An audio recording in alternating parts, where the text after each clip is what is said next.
Welcome back to Crime Documentary Files. Today, we'll be delving into a case that shocked both China and Singapore. Hang Na, an adorable 8-year-old girl, mysteriously disappeared on the island nation. After her disappearance, thousands of people took part in one of the largest search efforts ever seen, and when the truth was finally revealed, the public was outraged by what the perpetrator had done. To express their sorrow, many people voluntarily attended her funeral, sending her favorite candy as a tribute. However, as the investigation unfolded, a surprising number of people began to sympathize with the perpetrator in a baffling turn of events. So, what was the final truth? We'll take you back to Singapore in 2004 to uncover what really happened. Singapore has long been regarded as an exceptionally clean, civilized country with the highest security standards in the region. But despite its safety, Hang Na, a young Chinese immigrant just 8 years old, suddenly disappeared, causing a media frenzy. Hang Na was born on September 26, 1996, into a modest family in China who worked hard to make ends meet. However, the reality was that Hang Na's family consisted only of her mother, as her father had left them to work illegally in Singapore as a fruit packer before she was born. During his time away, Hang Na's father started an affair with another woman, ultimately leading to a divorce. A few years later, her mother found a new husband, and Hang Na had a younger half-sibling. By the time Hang Na was in the early years of elementary school, Singapore had introduced policies to support immigration in order to attract talent. Not wanting to miss out on the opportunity for a better education for her daughter, Hang Na's mother, Hang Shiying, discussed with her husband and agreed to send Hang Na to Singapore to study. This decision, however, cost the family a significant amount of money and effort. So, at just 7 years old, Hang Na followed her mother's arrangement and moved nearly 3,100 miles away from her hometown in Fujian to Singapore, where she enrolled at Jin Tai Primary School, one of the most expensive schools in Singapore at the time. Of course, no mother would feel comfortable letting her child live alone in a foreign place, so Hang Na's mother decided to stay with her and occasionally flew back to Fujian to care for her younger child with her second husband. In this new country, Hang Na's mother made a living by opening a produce stall at a market near her daughter's school, and she also rented the space above the stall where the two could rest when needed. As her mother began selling produce, the people in the market and regular customers grew fond of the cheerful 7-year-old, always full of energy and with a sweet smile on her face.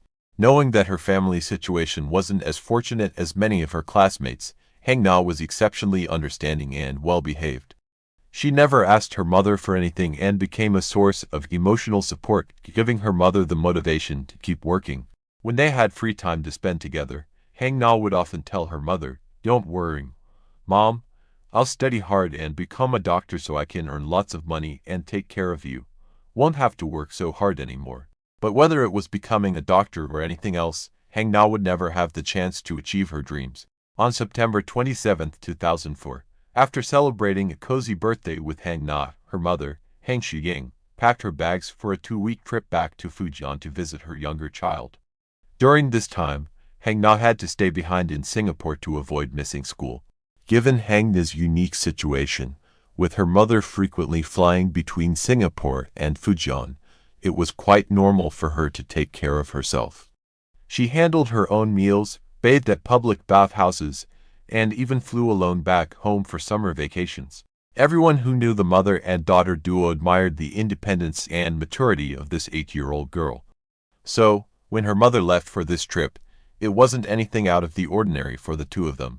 Before leaving, Hang Na's mother entrusted her daughter's care to a roommate named Luan and gave her 100 Singapore dollars to manage her own expenses during the 2 short weeks.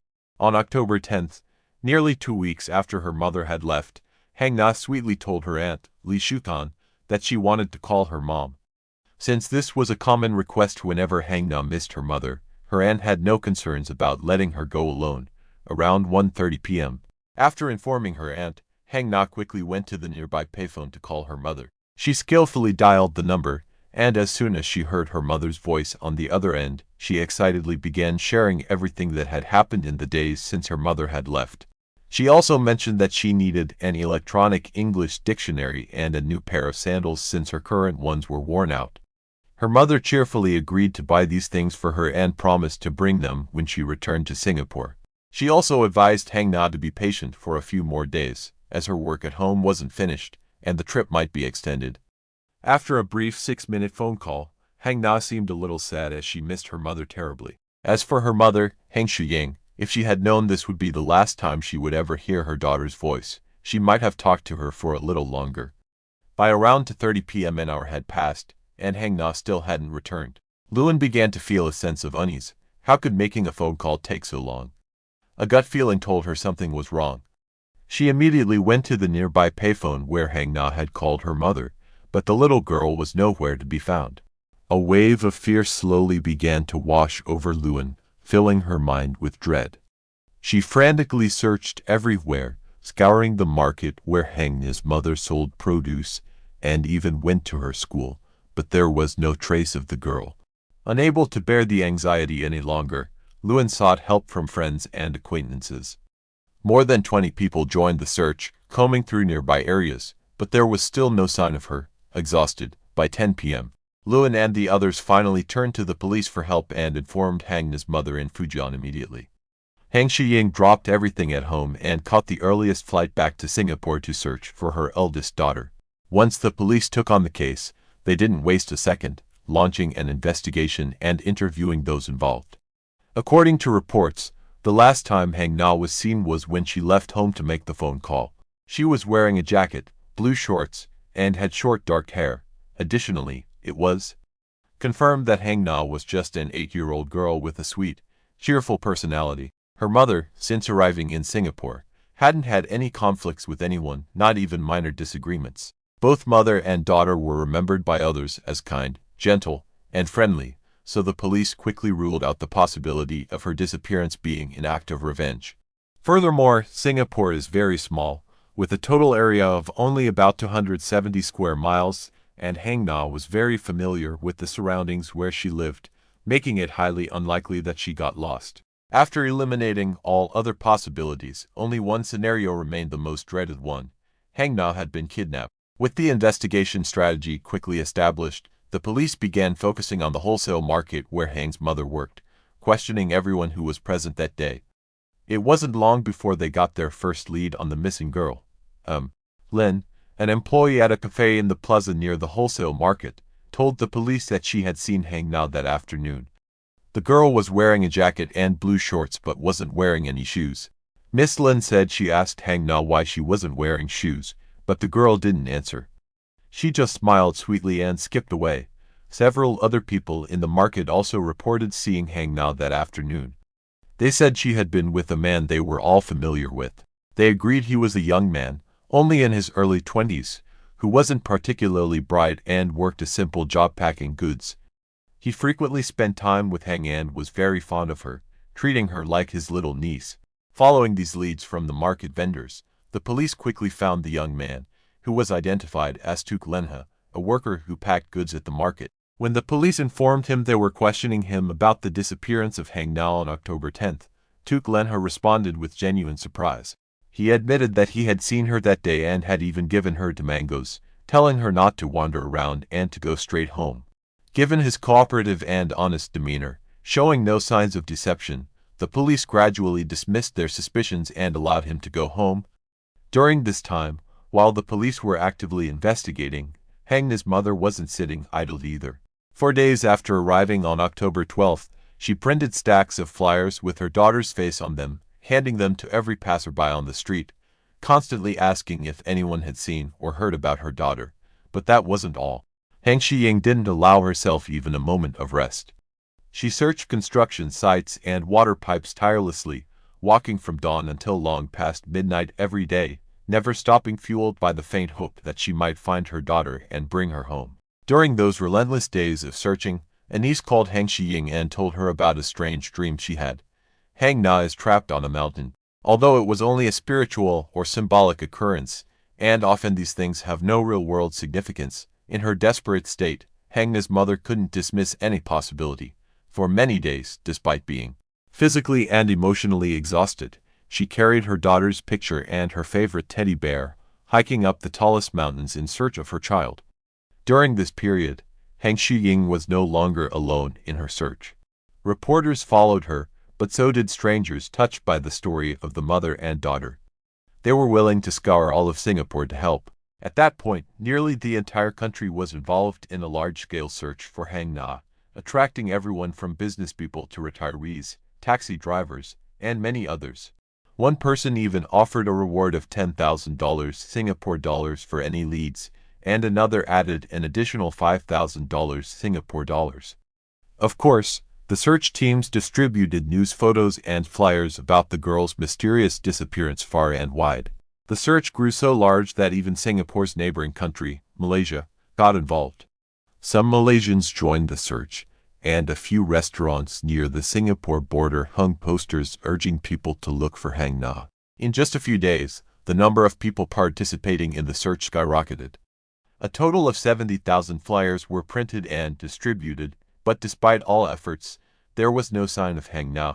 It was as if she had vanished into thin air, leaving no trace behind.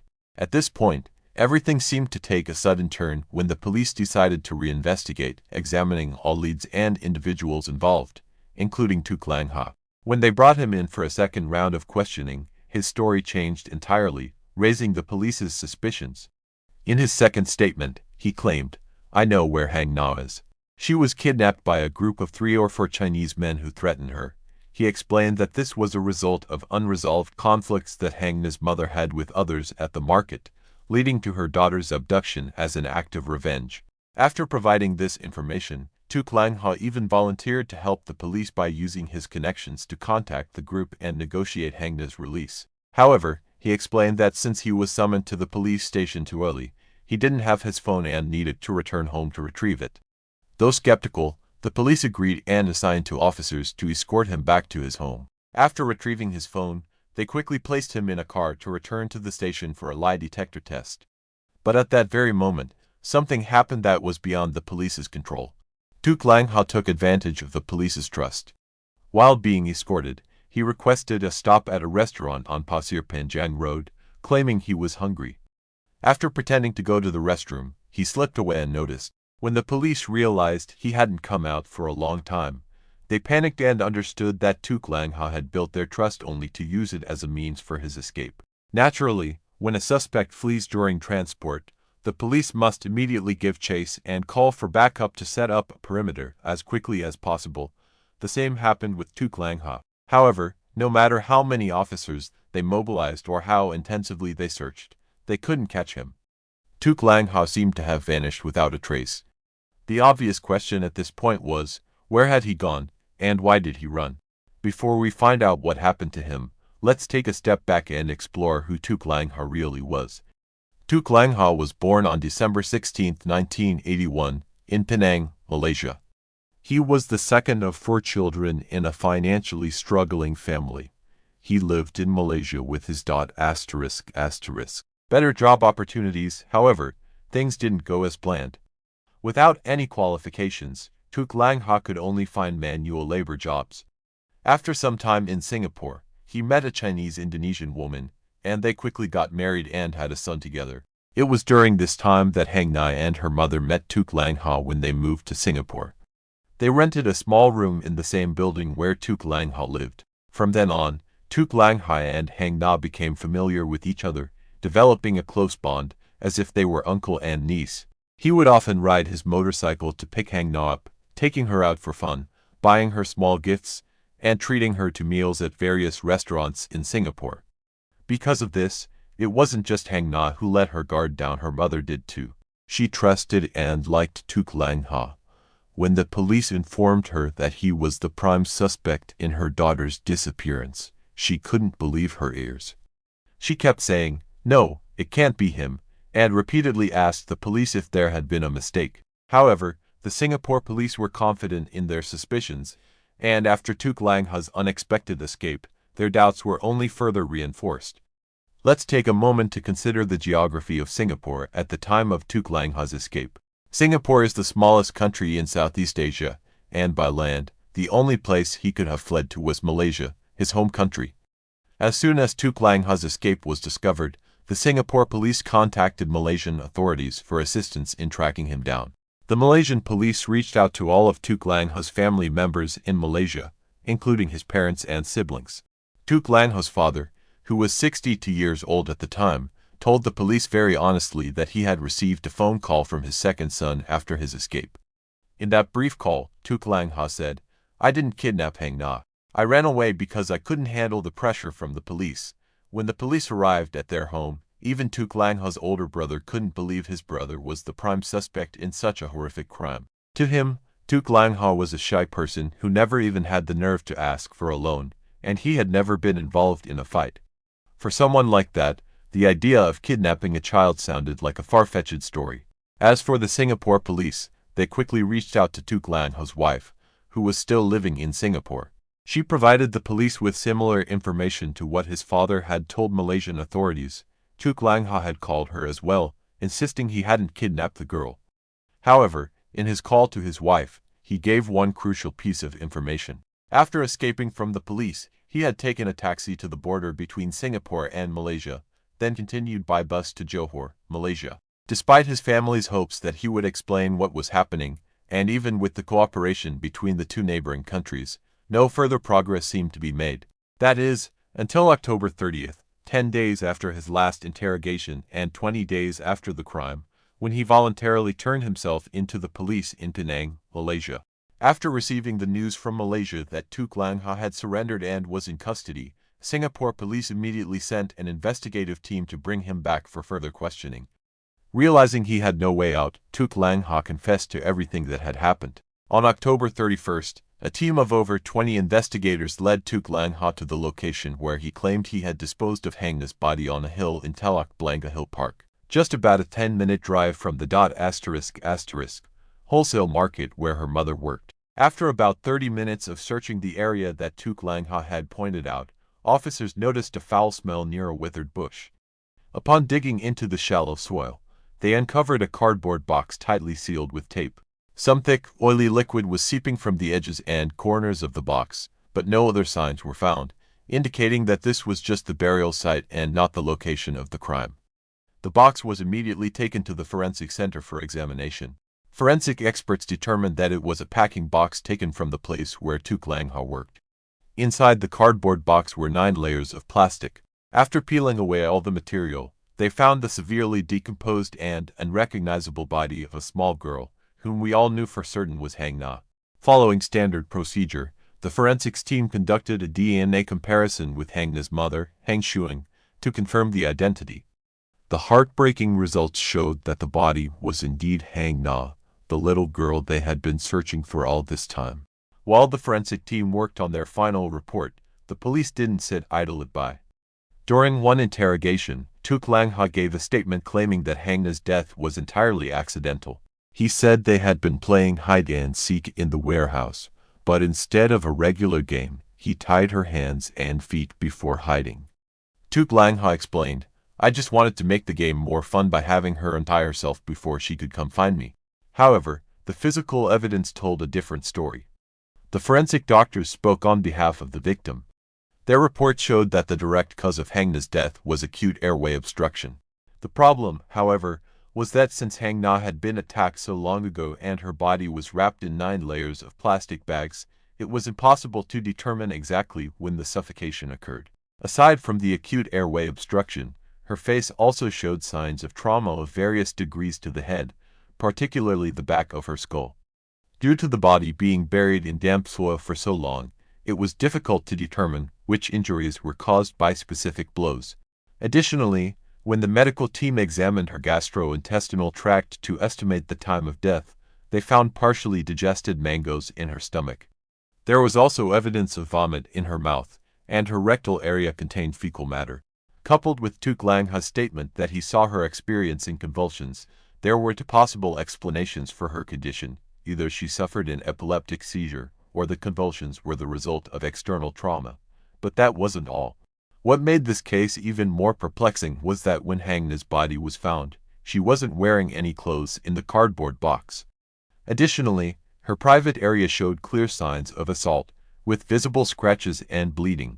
It became evident that Tuk Langho was not particularly intelligent or skilled in evading suspicion as he continued to deny his crime during police interviews. In one recorded statement, he claimed that after tying Hang Na up in the room and hiding, he heard a loud thud from where she was tied. When he rushed back into the room, she began vomiting blood, having convulsions, and losing control of her bodily functions. Tuk Langha explained that he panicked. His mind went blank, and although he wanted to untie her, he was unable to do so at that moment.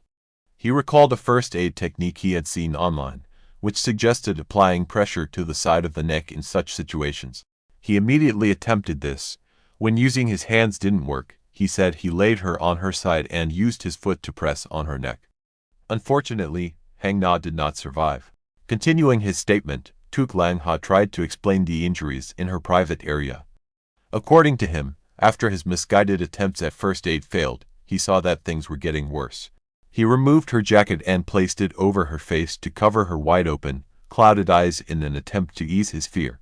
Though he couldn't explain why he removed her pants, Tuk Langha claimed that he was patting her back with his right hand, while his left hand somehow ended up in an area he couldn't identify as either her genital or anal region. All he knew was that when he withdrew his hand, there was significant bleeding from her lower body. Regarding the location where Tuk Langha and Hang Na played hide and seek, police followed his testimony and went to a warehouse divided into 3 rooms on the 15th floor of the wholesale market where her mother worked. In this room, police found Hang Na's DNA, including hair and blood, as well as cigarette butts with Tuk Langha's saliva and adhesive tape containing his fingerprints. Additionally, there were fibers from the clothes both the perpetrator and the victim were wearing that day, confirming that this was the crime scene. When the case went to trial at Singapore's High Court on July 11, 2005, the prosecution charged Tuk Langha with murder. They presented evidence from 76 witnesses, a variety of physical evidence, and a video reenactment in which Tuk Langha demonstrated the events. Based on forensic reports, the prosecution summarized the case as follows. At around 1:40 p.m. on October 10, 2004, Tuk Langha lured Hang Na into the warehouse on the 15th floor of Block 13 at the wholesale market under the pretense of playing hide and seek. Once inside, after eating mangoes, Hang was stripped of her clothes, tied up with rope, and sexually assaulted. To silence her, the defendant suffocated her by pressing his hands over her mouth and nose until she went limp and lifeless. He then stomped and kicked her head multiple times to ensure she was no longer able to resist. Next, he wrapped her body in 9 layers of plastic bags, placed it inside a cardboard box, and sealed it with tape.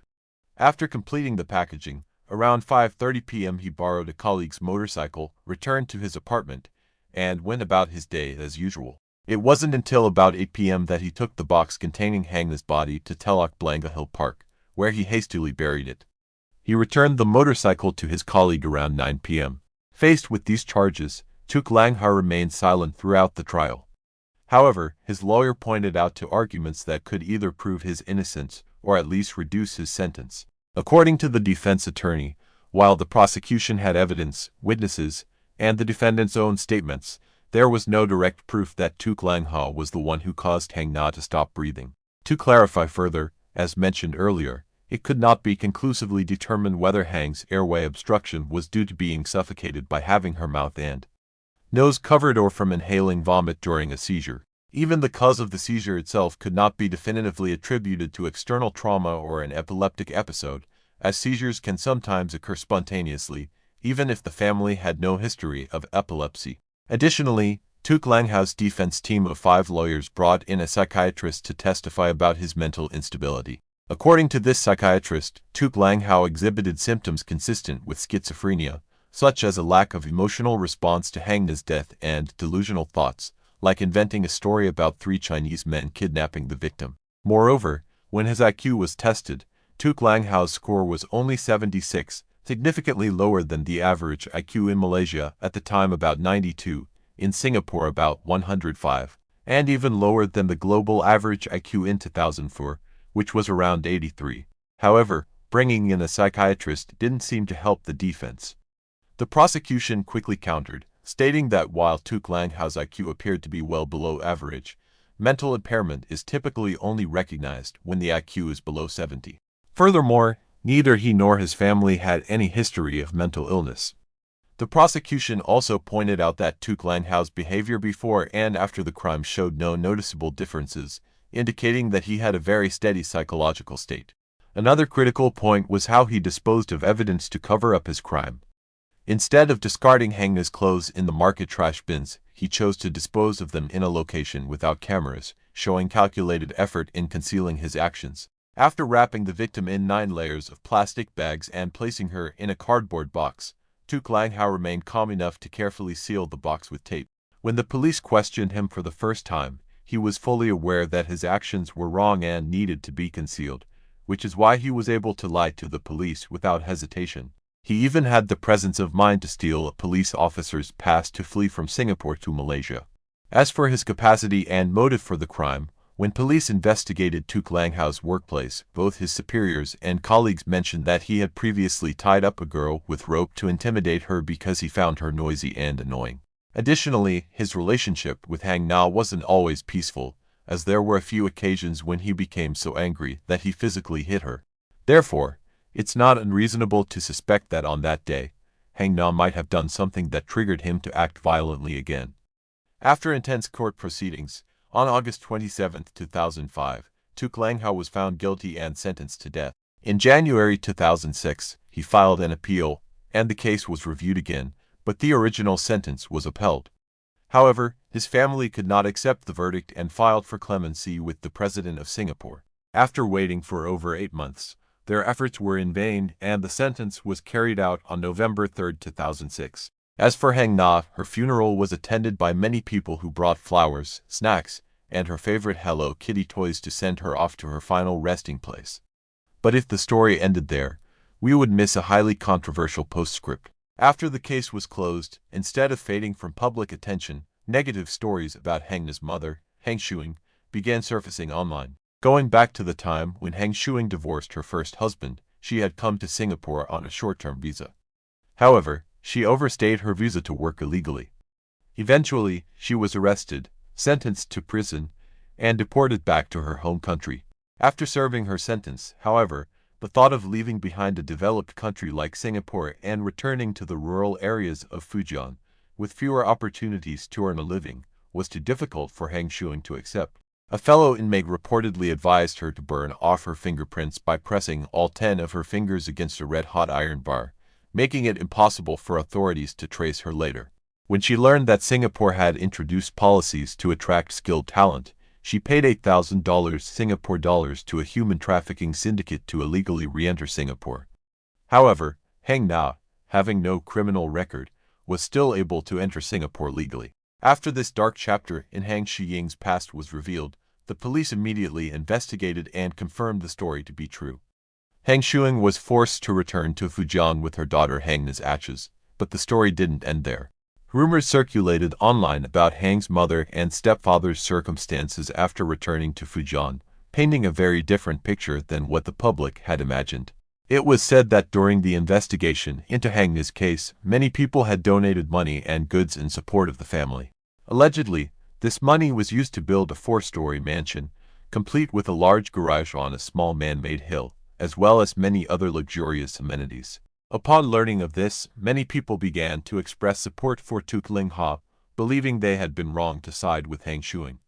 Some even speculated that the entire incident had been orchestrated by Heng Shuing and her husband. Many criticized her for being an irresponsible mother, allowing her 8-year-old daughter to become so independent and leaving her alone in Singapore while she comfortably traveled back to China. In response to these accusations, Heng Shuing claimed that most of the donated money was used to build a proper resting place for her daughter, Heng Na. She also mentioned that their home had only been expanded by 1 floor to provide a view of Heng Na's gravesite. Additionally, the remaining funds were donated to improve infrastructure in their village and to support charitable organizations aiming to spread positive values to more people. However, the controversy surrounding the couple continued to escalate. But no matter what the truth may be, the fact remains that little Heng's life was tragically cut short at just 8 years old. It's a heartbreaking and unfortunate case, regardless of how the details unfold. And that's where I'll end my coverage of this case. What do you think about this case? Please share your thoughts in the comments below so we can discuss it together. Goodbye. ****.